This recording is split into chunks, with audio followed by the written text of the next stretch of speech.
Hey guys, I wanted to come on here, give you a bit of a review on Snake Eyes. There might be some spoilers in here. First of all, I do want to acknowledge that I know a lot of people are not too thrilled with the way Snake Eyes turned out and everything. And let me say this. Was it the best adaptation of G.I. Joe of any kind? No. It wasn't. It was not the best adaptation, but it is basically one of those films that, it's a popcorn film. That's what it is. It's one of those films that, you're in the mood to go to the theaters, and the movies you want to see, all sold out or packed to near capacity. And it's one of those movies that you hear mixed reactions to, and you go like, okay, I'll go check it out, see what it's about, although it's not what you want to see. And you come out being like, oh, this was actually pretty good. Or, it wasn't just pretty good. You'll be like, it was pretty good with the action, but you come out with a better understanding as to why it's got that mixed reaction and why some people love it, why some people don't. And that's basically how I view Snake Eyes. I view it as a popcorn flick. It was enjoyable for what it was. I could see why some people have issues with it. There's no doubt about that. I could see why they have those issues. But the way I look at it is, I thought, in a way, the action helped carry it. The story, I'll admit, was kind of convoluted. They could have simplified it in some places, but I thought the action in a way helped carry it. I know people are not fans of the shaky cam, but when it comes to action movies, there are certain directors, obviously, for cinematographers that are used to that. That feel, that brings a lot more excitement to it if you're moving along with the action as it happens, and that's why the shaky cam gets put in there. And like I said, I understand nobody really enjoys that kind of stuff, but when it comes to something like, let's say, a Snake Eyes movie, you're gonna have to basically be bound to expect that when it happens. You just gotta expect something like that to occur in the film. But overall, I had, like I said, I had a good time with it. Like I said, the action carried it. The story, like I said, was kind of convoluted, could have been simplified. And I see there are several issues that fans have with it, like with Snake Eyes. The way they built Snake Eyes in this film, his primary objective since he's a kid is vengeance. He wants revenge for his father dying. And when he finally gets a chance to basically complete that vengeance, fulfill that vengeance that he has against the guy that killed his father, this guy basically comes out and tells him, hey, I only killed your father because Cobra told me to, and you don't go against an order that Cobra gives you. Which of course makes Snake Eyes realize that the people he's working with, or he's made this deal with to get vengeance, basically will turn on their own. They will turn on their own, and to achieve a greater goal, if you will. And so, like I said, I can see where fans get a little upset with Snake Eyes in this film, because Snake Eyes, basically to a lot of folks, is portrayed somewhat as the bad guy. He's self-centered, egotistic, and he only cares about one thing, and that's getting revenge. Which is why during these trials that he went through, these tests and everything, one of the last big ones with these big anaconda snakes, which I'll admit, kind of like, it's one of those situations to where, when you see this kind of stuff happening, this kind of stuff's going to happen in the film, you kind of get a little wincy at times because you're not totally used to it, as much, like you should be, because all of a sudden you get these big moments and you think, okay, everything's going to be good, and all of a sudden, boom, you get that jump scare or something like that. And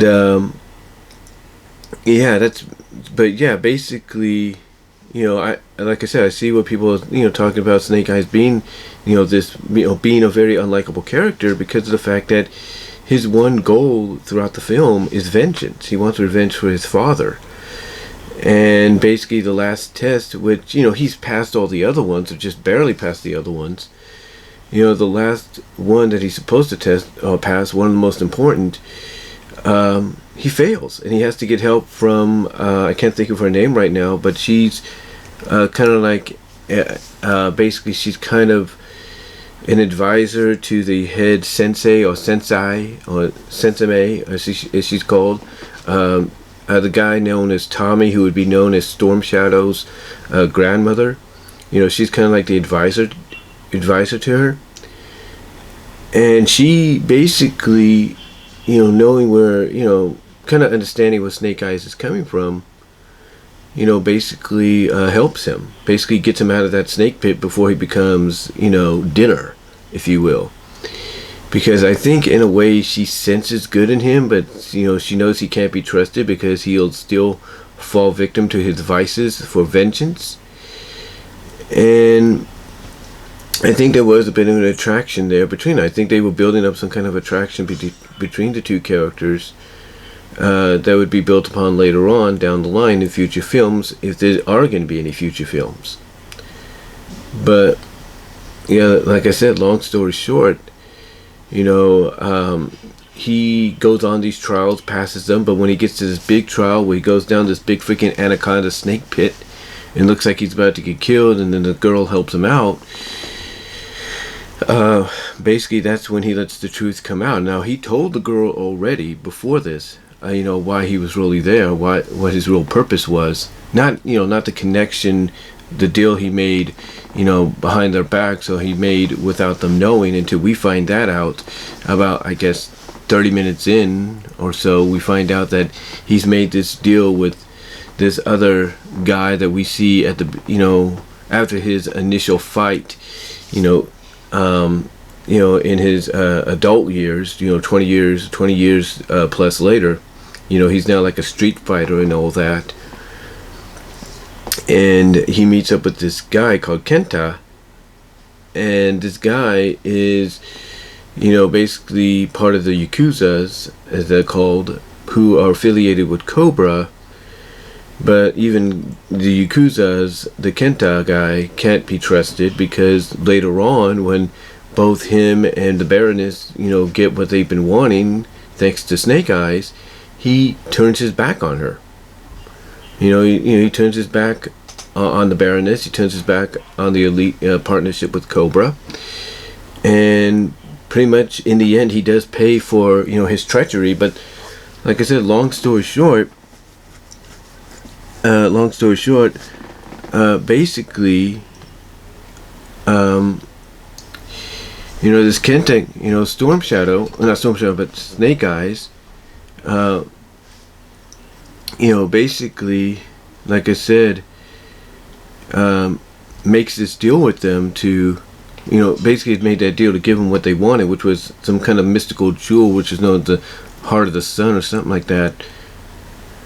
And again, like I said, he wants vengeance. Part of this deal, unbeknownst to Storm Shadow's Tommy's clan, is he made this deal with Kenta and the Yakuza to get revenge against this guy that killed his father, because he was so filled with it. Even when he finds out the truth about who he's working for, he lets his vengeance override his thought process. Like, you're letting your vengeance override your thought process instead of seeing the bigger picture, instead of, standing up being like, screw this, do whatever you want to do with this guy, I'm out.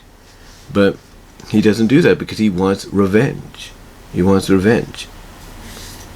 And like I said, getting back to, that moment where, the girl comes to his aid and it's revealed that, this is, something's really up with here. This guy is not pure of heart. That's, again, when he finally explains to them all the truth. Not the deal or anything that he's made, but the truth as to why he is really around, and everything. And, that You know, I think he does, actually, when I think about it, I think he does kind of allude to the fact that he's made a deal, but not entirely. You know, like I said, not entirely, but, you know, he does basically let him know that he's only here because he wanted revenge, and he's done a lot of wrong things, and one of them obviously is making the deal. Now, he doesn't fully go into saying he made the deal, though, in a sense, but he basically alludes to it. And this, of course, you know, upsets Tommy, because Tommy trusted him, and Snake Eyes basically apologizes for it, you know, cuts his hand on the sword that Tommy had given him, and instead of taking the sword back, Tommy says, you know, keep it and everything. But basically they both cut each other's hand, put the bond in blood, and, you know, Snake Eyes says, you know, I'll give you my, you know, basically it's a bond of telling Storm Shadow, you know, I give you my life in blood. In other words, he's saying, whenever you're ready, you know, to settle this, you know, to the death, you know, I'll be there for you. And or I'll be there waiting for you, or something like that. And it's really just one of those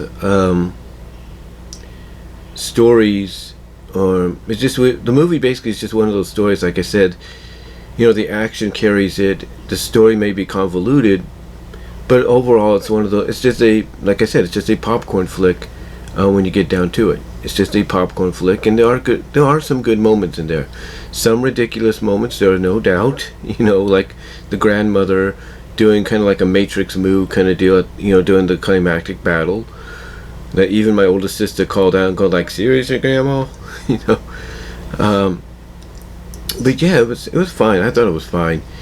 And, you know, I know some people don't like the fact that Snake Eyes spoke in this one, and that's fine. I understand that. You know, he's always been known as a silent character. But you got to realize one thing. This is an origin story. We haven't yet gotten to the point where he loses his voice, where his vocal cords are cut or something like that, and he loses his voice, and now he has to be in sign language because of that. We haven't gotten to that point yet. So maybe they'll build that up, a follow-up movie or something like that down the line, but we haven't gotten there yet. But overall, it's an okay film. And again, here's the thing. I understand a lot of fans are going to be disappointed with it. That's fine. And, you know, I'm not saying it's a perfect film. It's just one of those films that, as I mentioned earlier, you want to go see certain films at the theaters, but they might be all booked up, or they might be scheduled for a later showing because of what they may contain.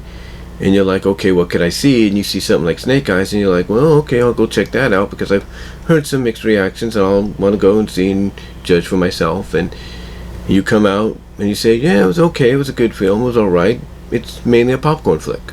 That's what it is. You know? And I think over time, people will kind of accept it like that. They'll be like, yeah, it's not a good G.I. Joe film, but it's a popcorn flick. And, you know, if you really want to try to defend it, you have to say that, look, you know, Snake Eyes may not have been the way you expect him to be, but, you know, this is why it's called an Origins, because it's showing us how he became who he is, how he became affiliated with the Joes, what he had to go through. And that this is basically the first chapter in that whole scenario. This is basically like the prologue, if you will, a very extended prologue, but a prologue to the overall story arc of Snake Eyes. But, you know, besides that, I thought it was alright. And, you know, for a popcorn flick. And, you know, that's really all I can say. Excuse me. That's really all I can say when it comes to it. So, do I suggest checking it out? No, I'll leave that up to you. I would leave that up to you. But if you are in the mood just to go see a movie and you just want to get out and you don't care what you see, this is the kind of film I would suggest you go and see, because it's mainly a 2-hour. It's not a time waster, but I guess you could say it's a 2-hour time waster, but it's a 2-hour popcorn flick of a time waster. I'll put it that way. And if you can basically get over the whole shaky cam deal and everything, and basically realize that, hey, that's how some cinematographers and directors and producers like to do action sequences, then this might be a good movie for you to sit through and enjoy, like I said, and I know I'm repeating myself here when I say it, as a popcorn flick. So again, it's in the middle. I'm not going to say it was good, I'm not going to say it was bad, and I'll say it was decent. I'm going to put it that way. And again, I can understand why people might be upset about that. I'll probably do another video talking about that in comparison to what another thing that came out the same day that people are divided about. And that's all I'm going to say, guys. So I'm sorry if I stumbled on my words a little bit. I'm kind of tired, had a long day yesterday. But let me know what your thoughts are. Comment down below in the live chat, as well as in the let me know what your thoughts are. I'm trying to say in the comments section below, as well as in the live chat during the premiere. That's what I was trying to say. See what I'm talking about being a little tired still, after a long day. Let me know what your thoughts are overall. Really appreciate it. Like the video, and I am out.